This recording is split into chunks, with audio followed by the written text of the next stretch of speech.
Okay, boys and girls, let me give you a small lesson on ultimate collections that rock your socks off. Let's go with, obviously it's Christmas, I wanted to treat myself. So here I treat myself to Tommy R. Clarke, Immoral Dilemmas. So, as you know, big books, I take a shed load of time to do a review because I make a note for every single damn story in the collection in detail, and I like to do a lot of detail with favourites. Tommy made this very hard because I had a lot of fucking favourites.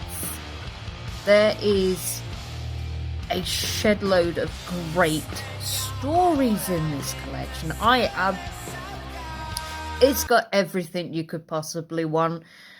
There is one story that literally has Dead Inside vibes as we follow this Mike guy and his relationship with a woman called Birdie, and they just decide they want to kill and cannibalize people, and the babies go in the ovens. There's that.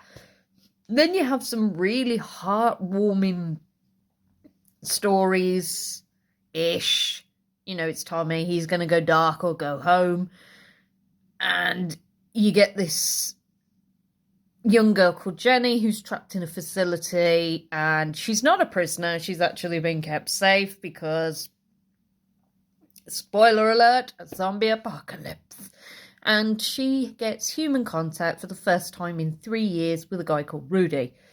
Now, you think, oh, okay, zombie apocalypse now. I know what to expect. No, you fucking don't. No, you fucking don't. Because Tommy has a habit of twisting everything and turning it on its ass. So he does that with pretty much 90% of the stories in this collection. You think you are getting one direction of a horror story. You sit there and you go, oh, it's this trope. No, it fucking isn't. Completely it just fucks off into another direction. There's a fucking Sin Raffle, which is basically like Logan's Run meets fucking Battle Royale kind of style, like, selection process, you know. It's just like, what? You think it's going to go one way.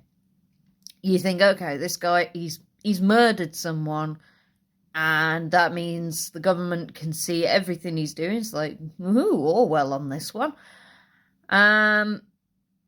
Anyway, it actually goes the opposite direction. You end up feeling really fucking sorry for this guy.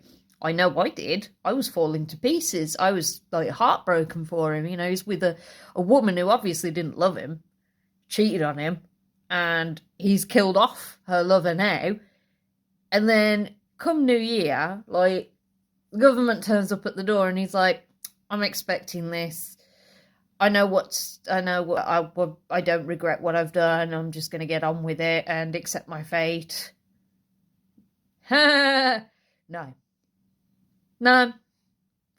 He completely blindsided me. Tommy blindsided me with this story because I had no freaking clue that it would go as dark and deep as it does.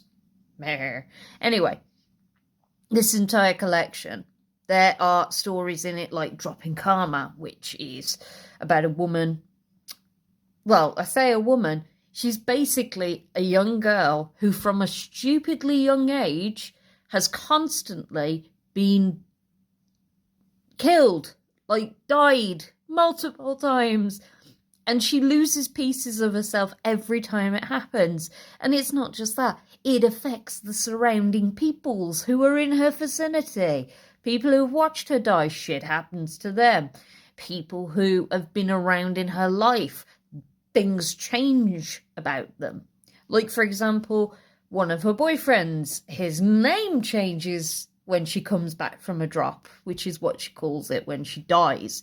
Now, bearing in mind, this has got to be taking a toll on a person because she's losing a part of herself And something is changing every time she does die, and then she's having to relive every death that she goes through in her nightmares. And sometimes she changes frickin' gender. She's completely different person altogether after a die. It's mindfuckery at its top. It's like high level horror, psychological, and I fucking love this collection. And if you guys haven't picked it up yet, I do strongly recommend it because it is some of Tommy's best work. And honest to God, I'm getting the paperback. You can't stop me, Tommy. I'm getting the fucking paperback. You will give me the paperback and it will be signed. And I will pay whatever monies is needed to get it here. You heard me. You fucking amazing creature. Give me your shit.